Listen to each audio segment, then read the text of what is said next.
छत्रपति संभाजी महाराज की जय भवानी, जय भवानी, जय जय जय जय जय भवानी, जय जय जय जय जय शिवाजी।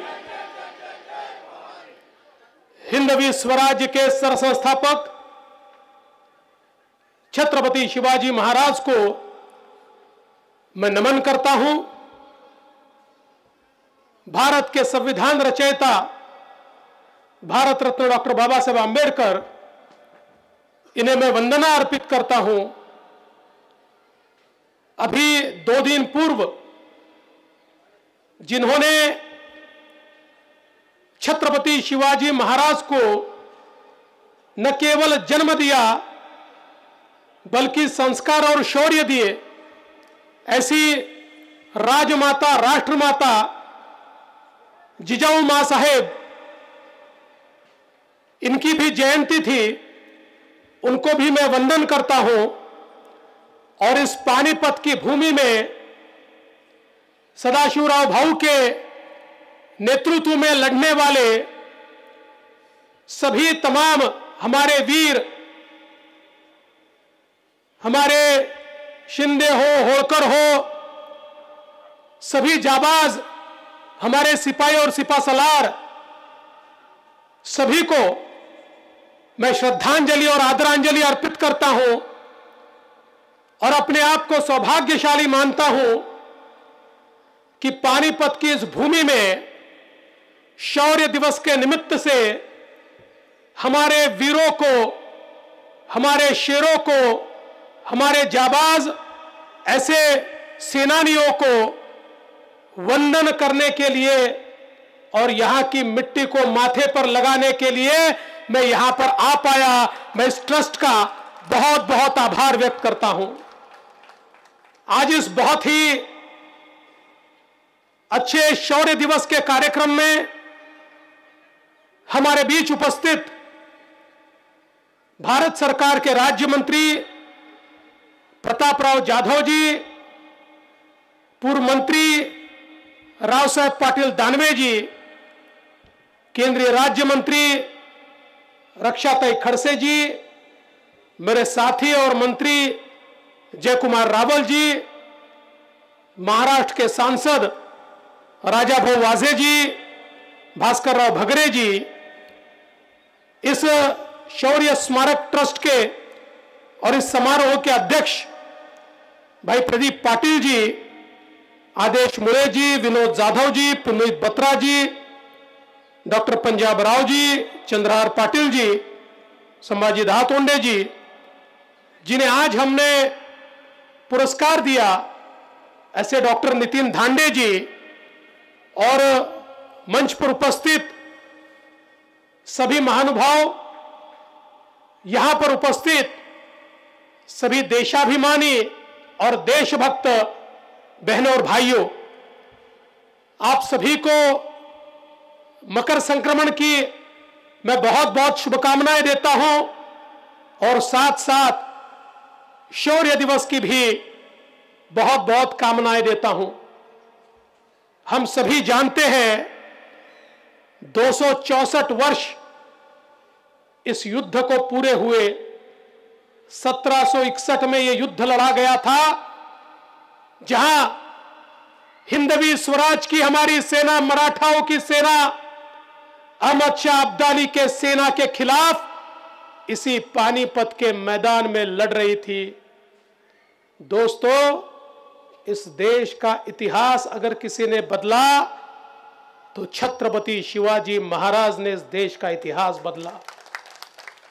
जिस समय समूचा देश एक ऐसी अवस्था में था कि शायद हम में से कोई हिंदू कहलाने के लायक नहीं रहता, हम अपने भगवे का स्वाभिमान कभी बता नहीं सकते।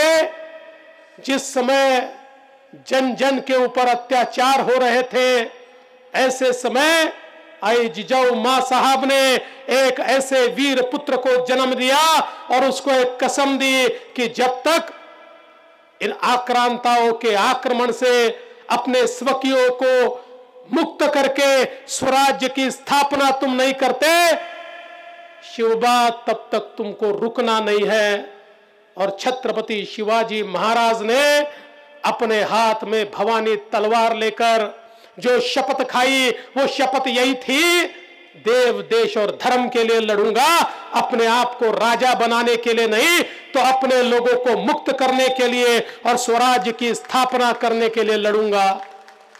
और छत्रपति शिवाजी महाराज ने इस भूमि में, महाराष्ट्र की भूमि में, इस भारत की भूमि में सबसे पहला काम अगर कोई किया तो जात पात विहीन सभी लोगों को एकत्रित कर, छोटे छोटे लोगों को साथ में लेकर एक ऐसी मावड़ों की फौज तैयार की जो दिखने में तो सामान्य थे लेकिन कार्य असामान्य करते थे। छत्रपति शिवाजी महाराज ने उनको बताया कि तुम्हारी लड़ाई ये किसी को राजा बनाने के लिए नहीं है, तुम्हारी लड़ाई देव देश और धर्म की लड़ाई है। इस भारत भूमि को बचाना है, इस संस्कृति को बचाना है, यहाँ के जन जन को बचाना है, इसलिए लड़ाई हम लड़ रहे हैं। और छत्रपति शिवाजी महाराज ने मुगलों को पराजित करके स्वराज्य की स्थापना की। और उस स्वराज्य की स्थापना के बाद हमारा मराठी साम्राज्य, मराठा साम्राज्य, हमारा हिंदू साम्राज्य कभी रुका नहीं, लगातार उसके बाद लड़ाई चलती रही। छत्रपति संभाजी महाराज, जिनके बारे में ये कहते थे देश धर्म पर मिटने वाला शेर शिवा का छावा था, महापराक्रमी परम प्रतापी एक ही शंभू राजा था। छत्रपति संभाजी महाराज ने जिस प्रकार से लड़ते लड़ते औरंगजेब को आखिर उसी भूमि में दफन करवाया, ऐसे छत्रपति संभाजी महाराज के बाद लगातार ये लड़ाई चलती गई। और एक प्रकार से वीरों की भूमि हमारे महाराष्ट्र ने इस प्रकार से वीरता दिखाई। मराठों ने पूरे देश के ऊपर अपना साम्राज्य प्रस्थापित किया। जो देश ऐसा लगता था कि शायद इसमें न संस्कार बचेंगे, न संस्कृति बचेगी, न हिंदुत्व बचेगा, जिस देश के अंदर सारे मंदिरों को तोड़ा गया, हमारी आस्था स्थलों को तोड़ा गया, हमारे पूजा स्थलों को तोड़ा गया, हमारे प्रेरणा स्थलों को समाप्त किया गया, इस प्रकार के इस देश में छत्रपति शिवाजी महाराज की प्रेरणा से हमारे मराठों ने इस प्रकार का साम्राज्य तैयार किया कि बाजीराव के नेतृत्व में अफगानिस्तान के अटक तक हमारे मराठों का साम्राज्य तैयार हुआ। और पूरे देश में, इस पूरे देश को एक छत्र राज के नीचे लाने का काम अगर इस भारत के इतिहास में किसी ने किया तो मराठों ने करके दिखाया और एक भारत तैयार करने का काम किया। लेकिन इस समृद्ध भारत पर लगातार आक्रमण होते थे और जिस प्रकार से अटक तक जाकर वहां पर भगवा फैलाने का काम मराठों ने किया था, उसका बदला लेने के लिए अहमद शाह अब्दाली यहां आया।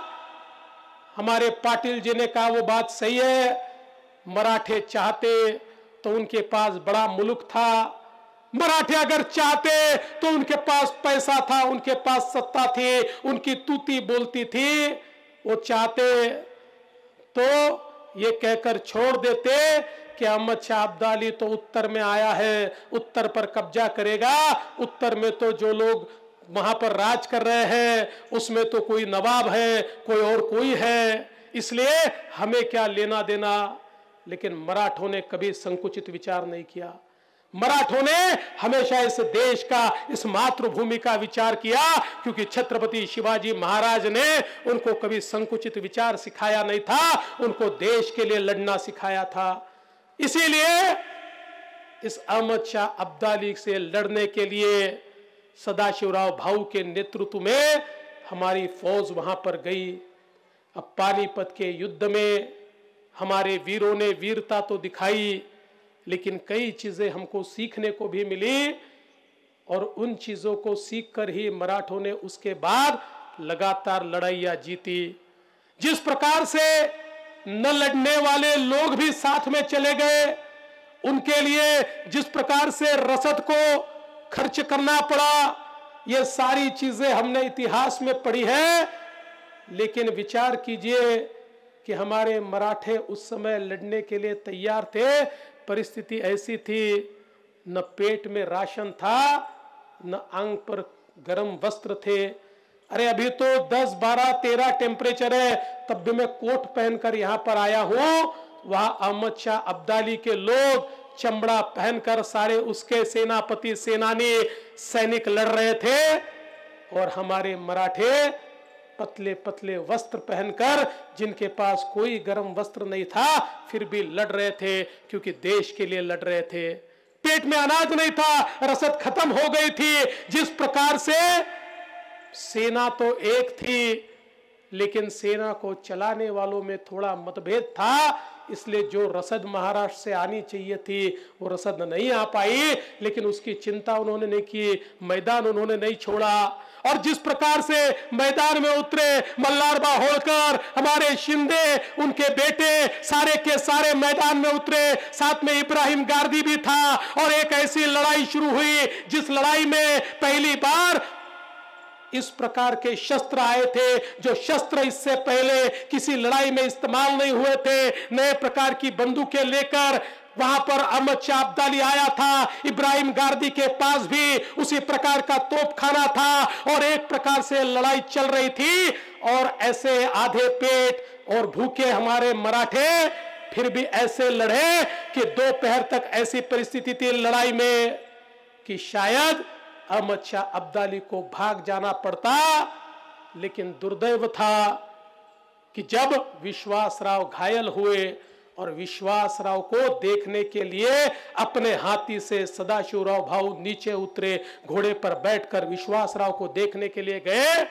और उसी का फायदा लेकर अहमद शाह अब्दाली ने यह कहा कि विश्वासराव, हमने सदाशिवराव भाऊ को वहां पर समाप्त कर दिया और सेनापति समाप्त हो गया है। इस प्रकार की अफवाहें उठने लगी, और उसके चलते जो एक नए प्रकार की लड़ाई इब्राहिम गारदी ने तैयार की थी, एक नए प्रकार की व्यू रचना तैयार की थी, उस व्यू रचना को तोड़कर कुछ हमारे सेनानी, हमारा सेनापति मारा गया।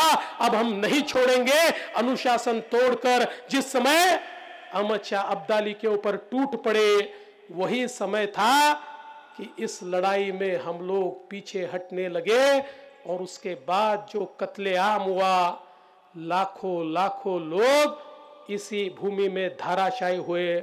ऐसा कहते हैं लड़ने वाले हमारे सैनिक 50,000, और जो नहीं लड़ने वाले थे ऐसे 50,000, 1 लाख लोगों का कत्लेआम यहां पर हुआ। उससे पहले अब्दाली के 20,000 सैनिकों को धाराशायी हमने किया था। लेकिन उसके बाद 2-3 दिन लगातार कत्लेआम होता रहा, और मातृभूमि के लिए लड़ने के लिए आया हुआ एक एक सैनिक अपना बलिदान देता गया। ये भूमि बलिदान की भूमि है, और इसीलिए ऐसा कहते हैं कि इस खून के कारण यहाँ के आम के पेड़ में काले आम आए, और इस भूमि का नाम भी उसी प्रकार से पड़ा। ये हमारे मराठों के रक्त से सिंचित भूमि है। हमारे हिंदुस्तान के लिए जिन्होंने लड़ाई लड़ी, उनके खून से सिंचित इस प्रकार की भूमि है। इसीलिए इस भूमि की माटी हमारे लिए पावन है। अरे लोग कहते हैं इस युद्ध में हम हारे, ये युद्ध नहीं था, ये केवल एक मुहिम थी, हम युद्ध नहीं हारे। ऐसा कहते हैं कि there is a war and there is a battle. आप बैटल हारते हो तो हार नहीं होती है, वॉर हारते हो तो हार होती है। हम युद्ध नहीं हारे, एक मुहिम हारे। मराठे थे, उनकी ताकत थी, फिर वापिस खड़े हुए। हमारे माजी शिंदे ने 10 साल के अंदर यहां पर दिल्ली का तख्त फोड़ा और दिल्ली को जीतने का काम किया। और साथ साथ जिन्होंने हमारे इन वीरों को मारा था, उनके ऊपर हमला करके उनको भी तहस नहस करने का काम हमारे मराठों ने किया। और फिर एक बार समूचे उत्तर के ऊपर मराठों ने हिंदवी साम्राज्य की स्थापना की। ये मराठों की ताकत थी, इसलिए मराठे युद्ध नहीं हारे। वो मुहिम जरूर हारे, लेकिन उसके बाद युद्ध में अगर विजय किसी की हुई तो मराठों की विजय हुई। ये युद्ध हिंदवी साम्राज्य ने ही जीता और हिंदवी साम्राज्य को वापस प्रस्थापित करने का काम हमारे मराठों ने यहां पर किया। इसीलिए ये जो युद्ध भूमि है ये हम सबके लिए पावन भूमि है। इस भूमि ने एक संदेश हमको दिया। उस समय हमारे मराठों को मदद करने के लिए देश के अन्य राजा भी आ जाते तो शायद अब्दाली यहां से पराजित होकर चला जाता। वैसे तो अब्दाली भले ही उस मुहिम को जीता हो, लेकिन मन से इतना पराजित हुआ कि वापस मुड़कर भारत की ओर नहीं आ पाया। यहां पर कभी उसने कदम नहीं रखा और उसके बाद भी कदम रखने की हिम्मत किसी ने नहीं की। लेकिन मैं ऐसा मानता हूं कि उस समय भी अगर हम एक होते तो सेफ होते। हम एक नहीं थे, इसलिए सेफ नहीं रहे और हमारे ऊपर इस प्रकार से अलग अलग लोगों ने राज किया क्योंकि हम खंडित थे। आज हमारे भारत में पानीपत की लड़ाई के बाद हमको यही सीखना होगा। हमको जाति, प्रांत, भाषा के भेद भुलाकर हम समूचे हिंदुस्तानी एक हैं, हम सारे भारतीय एक हैं। इस प्रकार की भूमिका को रखते हुए देश का दुश्मन कौन है इसको समझते हुए अगर हम सब लोग एक साथ आगे बढ़ेंगे तो हमारे प्रधानमंत्री माननीय नरेंद्र मोदी जी ने जो विकसित भारत का नारा दिया है, जो स्वप्न देखा है, उस स्वप्न को हम एक कर पाएंगे, उस स्वप्न को हम पूर्ण कर पाएंगे। लेकिन फिर एक बार अगर हम लोग नापाक इरादों से हमारे देश में काम करने वाली ताकतें जो इस देश को खंड खंड में खंडित करना चाहती है, जन जन को विखंडित करना चाहती है, इस प्रकार की इस सारी मनसूबों को अगर हम लोग उसके सामने हार जाते हैं तो युद्ध में भी हारेंगे और हमारा देश भी खंडित होगा। अरे हमने तो सपना देखा है उस अखंड भारत का, जिस भारत में हम लोगों ने पाकिस्तान को भी देखा है और पाक ऑक्युपाइड कश्मीर को भी देखा है। ये हमारा सपना है जिसको हमें पूरा करना है, लेकिन उसको पूरा करने के लिए हम सभी को एकत्रित होना पड़ेगा। इसीलिए ये जो शौर्य स्मारक है, जो एकता का संदेश देता है, जो संदेश देता है वीरता का, जिस समाज में वीरता नहीं होती उसे गुलामी झेलनी पड़ती है। इसलिए वीरों का सम्मान करो, वीरों की पूजा करो, वीरों को यहां पर आकर वंदन करो। ये संदेश देने वाली ये पानीपत की भूमि है और मैं हमारे प्रदीप पाटिल जी और उनके साथियों का अभिनंदन करना चाहता हूं, आभार व्यक्त करना चाहता हूं। आपने इस जज्बे को यहां पर जीवित रखा है और जिस मेहनत के साथ और जिस शिद्दत के साथ आप इस कार्यक्रम को यहां पर आयोजित करते हैं, मैं आपको सलाम करता हूं, आपको नमस्कार करता हूं और आपको आज ये आश्वासित करना चाहता हूं आने वाले दशकों तक यहां पर कार्यक्रम आयोजित करने के लिए केवल शौर्य स्मारक ट्रस्ट नहीं होगा, उसके साथ महाराष्ट्र सरकार भी होगी। महाराष्ट्र की सरकार भी आपके साथ में इस कार्यक्रम का आयोजन करेगी और यहां पर जिस जमीन का अधिग्रहण करना है और मुझे बताया, मैं उन किसानों का भी आभार व्यक्त करता हूं कि हमारे प्रदीप जी ने और हम उनके साथियों ने किसानों को यह निवेदन किया कि यहां पर आपकी भूमि हमको इस स्मारक के विस्तार के लिए चाहिए। उन किसानों ने उसको हामी भरी, लेकिन उसके पैसे नहीं आ पाए। अब इसका अधिग्रहण महाराष्ट्र की सरकार पैसे देकर करेगी और हम लोग इस भूमि को लेंगे और साथ साथ यहां पर इस शौर्य भूमि में जिनसे हमने शौर्य का गुण लिया, हमारी धमनियों में जिनका शौर्य दौड़ता है, ऐसे छत्रपति शिवाजी महाराज की प्रतिमा भी इस भूमि में होनी चाहिए। इसके लिए भी हम महाराष्ट्र सरकार की ओर से पूर्ण रूप से उसके लिए जो भी करना पड़े वो करेंगे। और मैं आप को यह भी आश्वस्त करना चाहता हूं, अगले शौर्य दिवस पर हम हरियाणा के आदरणीय मुख्यमंत्री जी को आपकी ओर से निमंत्रण देंगे और उन्हें ये निवेदन करेंगे कि सैनी जी भी यहाँ पर उपस्थित रहे और मुझे विश्वास है कि हम उनको जब निवेदन करेंगे तो अगले कार्यक्रम में वो भी यहाँ पर उपस्थित होंगे, क्योंकि जो हमारा हिंदवी स्वराज्य था, जो हमारे मराठों का ये राज्य था, ये राज्य केवल मराठियों का राज्य नहीं था, ये समूचे हिंदुस्तान में बसने वाले एक एक व्यक्ति का हिंदवी स्वराज्य था। इसीलिए जो हिंदवी स्वराज्य को मानते हैं, जो छत्रपति शिवाजी महाराज को मानते हैं, ऐसा हर व्यक्ति यहाँ पर आने के लिए लालयित ही होगा। इसलिए मैं आपको आश्वस्त करता हूँ कि निश्चित रूप से हम यहाँ पर उनको निमंत्रित करेंगे। और आज आपका बहुत बहुत आभार व्यक्त करता हूँ। मुझे ऐसा लगता है कि कभी कभी योगायोग भी होता है। आपने पिछले साल भी मुझे निमंत्रित किया था, मैंने कार्यक्रम भी बनाया था, लेकिन कार्यक्रम किन्हीं कारणों से मुझे रद्द करना पड़ा। तो शायद वीरों की इच्छा होगी कि उप मुख्यमंत्री ने आकर ही हमको नमन करना चाहिए, इसलिए मैं यहाँ पर आ पाया। मैं आपका बहुत बहुत दिल से आभार व्यक्त करता हूँ और अपने शब्दों को विराम देता हूँ। जय हिंद, जय महाराष्ट्र, जय भारत, छत्रपती शिवाजी महाराज की। दिशा कॉम्प्युटर इन्स्टिट्यूट घेऊन येत आहे कॉम्प्युटर प्रशिक्षणातील सगळ्यात मोठी discount offer, big discount days. अधिक माहितीसाठी तुमच्या जवळच्या दिशा कॉम्प्युटर इन्स्टिट्यूटच्या शाखेत जाऊन संपर्क करा।